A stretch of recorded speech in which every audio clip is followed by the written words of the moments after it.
Hey everybody, welcome to another edition of Cooking at My Place with Chef Jason Gibbons. Welcome everybody to my kitchen. So, gonna have a little bit of fun today. We're gonna do something that everyone enjoys. We're gonna be doing a chicken shawarma dinner today. So, it's gonna constitute rice, a salad, and of course our chicken shawarma. We're gonna make a garlic sauce as well to show you how to make that right from scratch, right from the chicken to all the seasonings and putting it together.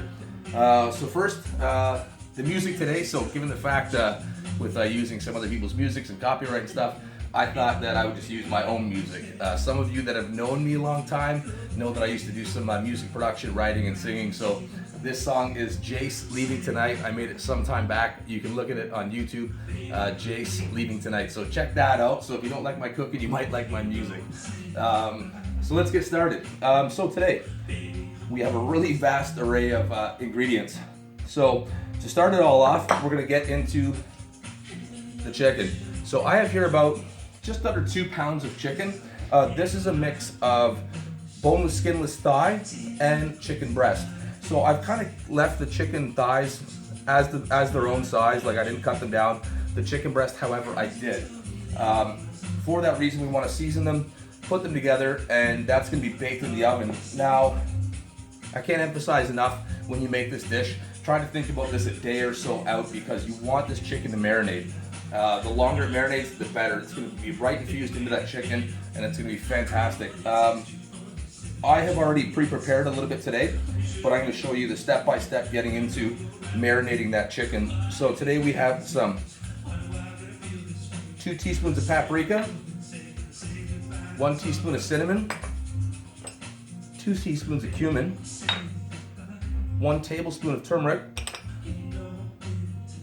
2 teaspoons of garlic powder, 1 teaspoon of onion powder, 1 teaspoon of seasoning salt, 2 teaspoons of allspice, 1 teaspoon of ground pepper,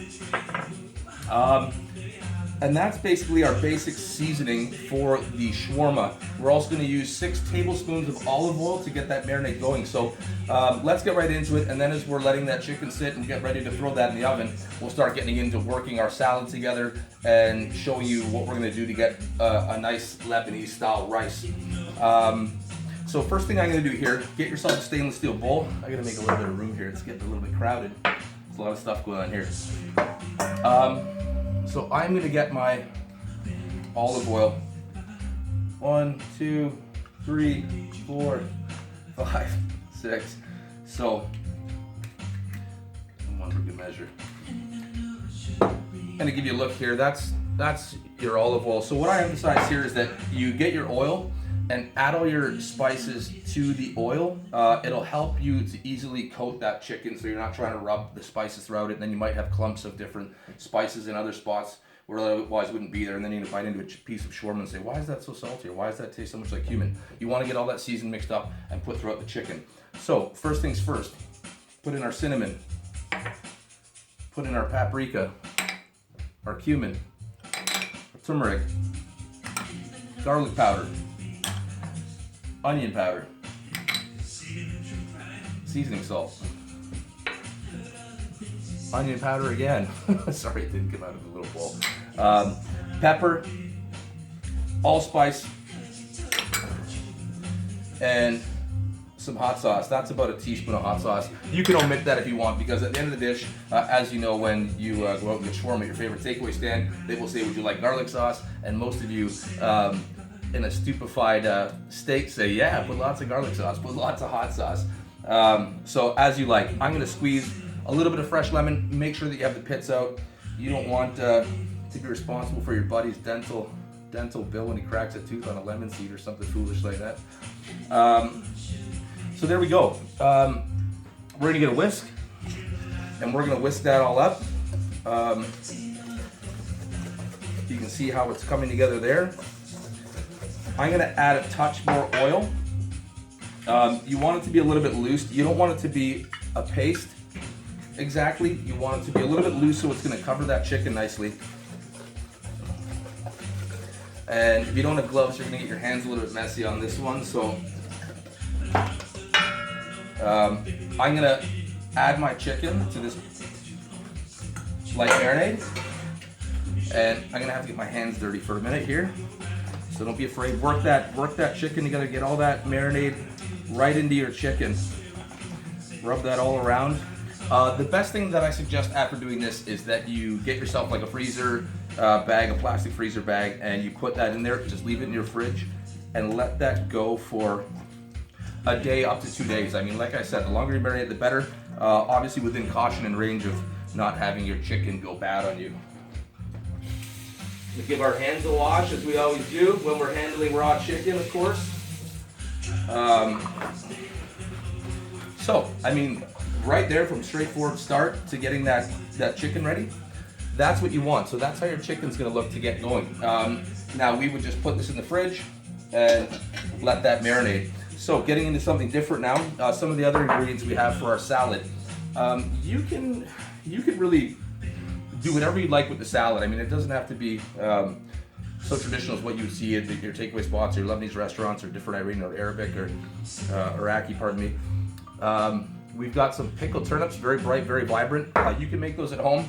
What I do for that is I just make a standard pickling brine, and then I'll add a couple of raw beets in there, and that's what's gonna give us that beautiful, lovely color. Some of the stuff that you buy store-bought might otherwise have some dyes and different pigments, different agents in it, so you can keep it pretty raw and organic. We've got some pepperoncinis, just because I like a little bit of heat in the salad, a little bit of brine pickleness. We can get some cucumbers in there. We can get some chopped grape tomato. And I've got some sliced pickle. You can use some bread and butter or sweet pickles and go with that. So we can put some slivered onion on our salad as well. If you do that, I don't really like raw onions, as some of you may know, but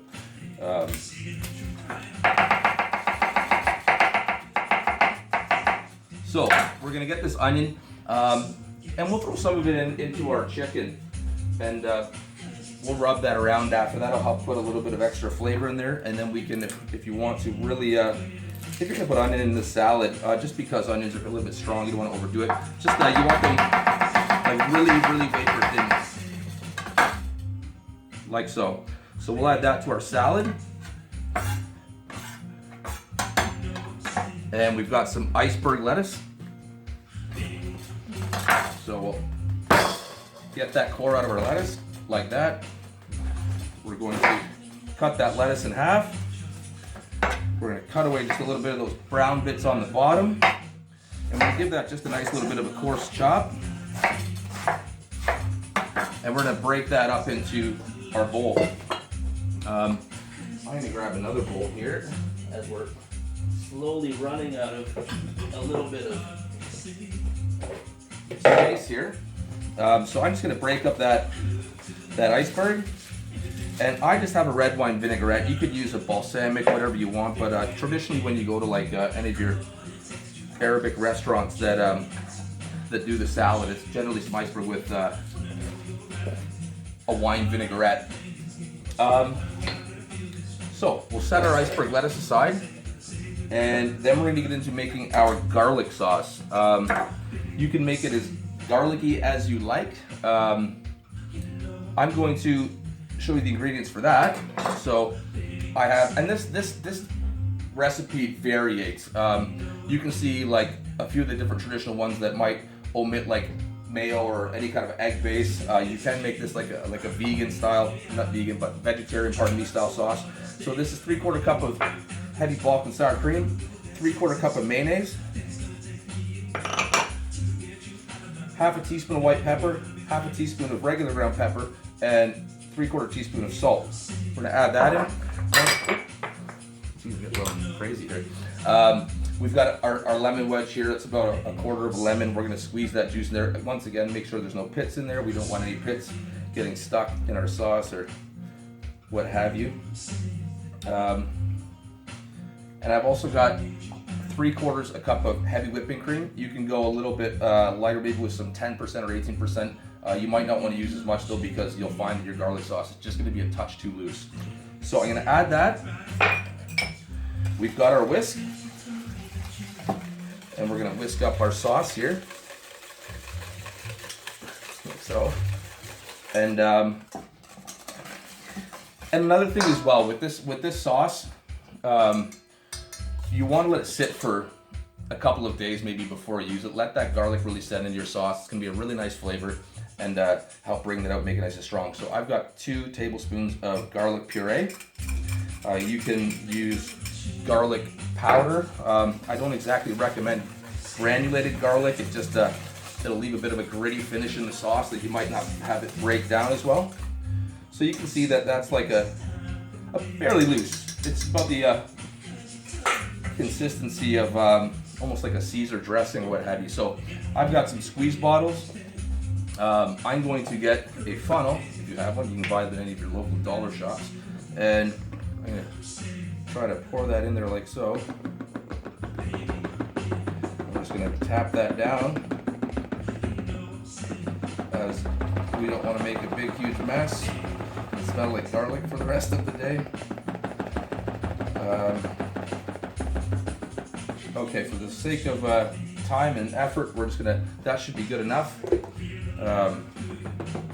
for the application, just for demonstration purposes, to then finish the dish and show you what we're gonna do. So, put that away, garlic sauce, our hands a little wiped. We've got our lid. Sometimes you'll see with these little squeeze bottles that you buy, the opening is going to be a little bit narrow, and that's not going to be good, because if we have our garlic puree or what have you in there, chopped garlic, it's going to get stuck in the top. So I'm going to cut about a 1/4 inch off of that to allow that opening to squeeze out that sauce. So there we have it. That is our garlic sauce for our shawarma. A little tied it up here to keep a little bit of our onions for a salad, and we're going to put that in the garbage. So now going on to the rice. So if you want to do your standard style rice that you'd see at all your favorite shawarma restaurants, it's a straight 2-to-1 with long grain rice. So you can use, I'm making 2 cups of rice, so 4 cups of water. I'm going to put 2 chicken bouillon cubes. You can just use any of your standard chicken bouillon cubes. That's easiest for at home. Not a lot of you have like restaurant grade chicken base or things of that nature. So then you can add a little pinch of lemon as well in there, and you can add a touch, maybe a tablespoon of olive oil, and we're going to put 1 teaspoon of turmeric. So that's what's going to give you that nice beautiful color on your rice. So I'm going to show you, I've already cooked off some of my shawarma meat, so this has already been marinated. To save time, I've pre-prepared some for you. This is how that's going to look when it comes out of the oven. So you want to put this in the oven on about 425 on your regular conventional home oven, and cook that for about 20 to 25 minutes. You just want to brown that up and get that cooked nice and throughout, and you'll see that it's still in a little bit of bigger chunks of chicken. So if you have like a flat little breakfast grill at home, works fantastic for that, because as you see whenever you go to your little shawarma huts, you'll see the guy shave it off the spit, and that's fine, but we're doing this at home. We don't all have a rotisserie spit or something at home like that to do it as they would, which is nice because it lends a lot of moisture, because they have the fat cascading down throughout it, makes it wonderful, but this is going to be just as good.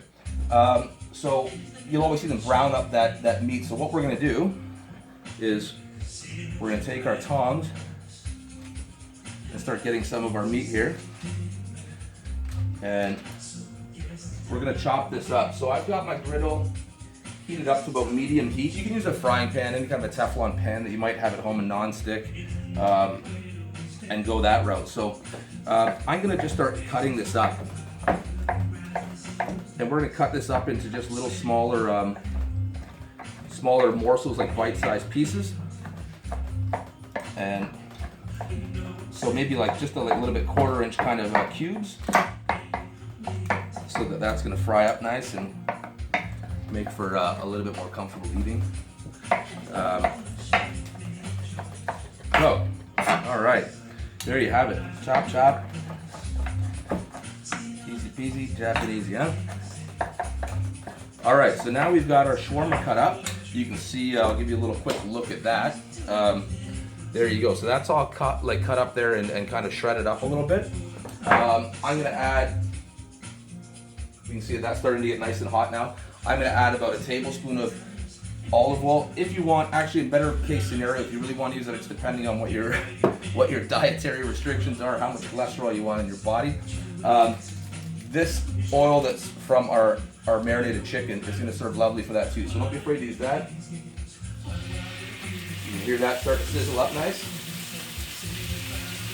So that's lovely flavorful juices and fat from our chicken. So I'm going to go ahead and put that chicken on our little griddle there and let that start to brown up. Move it around. Like I've emphasized before in previous videos, you don't want to overcrowd pans when you're trying to brown up meat. It just sweats the meat a little bit and you'll never really get that browning because it's more or less kind of steaming itself and cooking in its own moisture. So we want to move that around a little bit. We're going to turn that up a little bit higher. And in the meantime, we're going to get a plate ready so you can see that how quickly this can come together if you are pre-prepared to make this. So let's have a little toast. Here's to you, here's to me. We'll have a little drink there. I've got some red wine. Red wine goes nice with this dish. You can have some white wine as well. Whatever choice you should so choose. It's not a rocket science pairing for something like shawarma. I'm going to get my tongs here and start to just move that around. That's browned up nice. I'm going to grab a plate.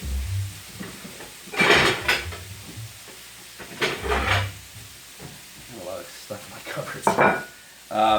Okay, so grab your plate. I've got the rice ready made. So like I told you, 2 to 1, 4 cups of water.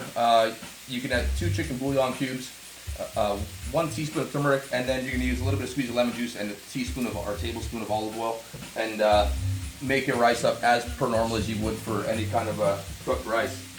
So, got a little spoon here. You can see how my rice has turned out. Like, that's beautiful. It's got a lot of color. It just smells great. It's got a lot of flavor. And we're going to spoon some rice onto our plate. That's nice and hot and steamy. I know sometimes you see people at the shawarma places, they like to saute up the rice, add the chicken. That's fine too. I don't really necessarily think that you got to go to the direct need of making like a fried rice for this. So that shawarma is still browning up nicely right there.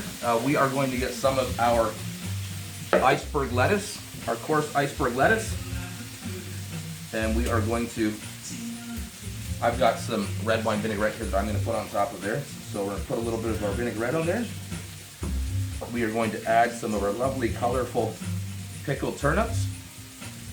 We're going to add some grape tomato, a little bit of cucumber.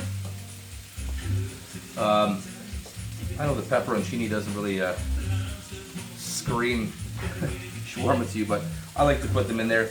Everybody likes to go to certain restaurants they know where they pick out all the pepperoncinis from the salad and just burst it off beside them. I'm going to get a little bit of fresh parsley, chop that up. All right, so we're in business here. So I'm going to get some of our shawarma meat.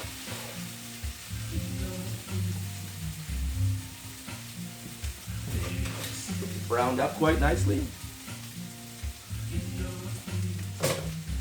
And now I can turn off my griddle. And now we get to it. Now you can get your garlic sauce depending on how much you want on it.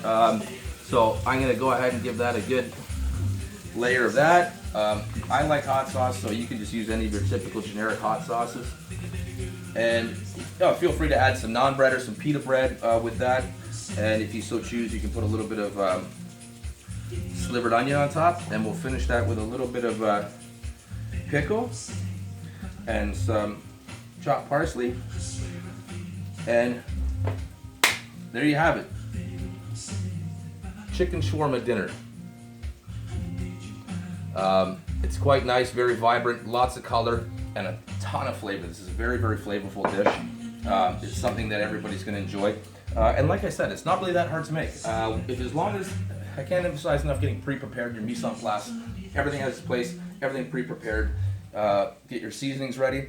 for what it takes you, it's like painting a house. All the taping, all the prep, and all the preparation that goes into it, once you start painting, it's easy. I want to relate that to cooking in a lot of ways. And any good chef worth his salt will tell you, get your stuff ready, get your station ready. It might take you an hour to do it, but the cooking process is going to be 15 to 20 minutes. You can kind of clean as you cook and cook as you clean, vice versa, and go from there. So I hope that you enjoyed this segment, and I hope that you, I really hope that some of you try this dish. Give me your feedback. Let me know, inbox me, direct comments. Don't forget to subscribe to my YouTube channel, Cooking at My Place with Chef Jason Gibbons. And like I said, for today, if you don't like my cooking, you can check out my music. It's Jace, Leaving Tonight is the song that I got the segment. It's on YouTube there and you'll find it. If not, I'll share the link with everybody so you can listen to that in your headphones at the office or dream about eating shawarma. Thanks everybody, have a great day, and I really appreciate everybody tuning in to watch this, and I hope you had a lovely weekend. And be good. All right, take care.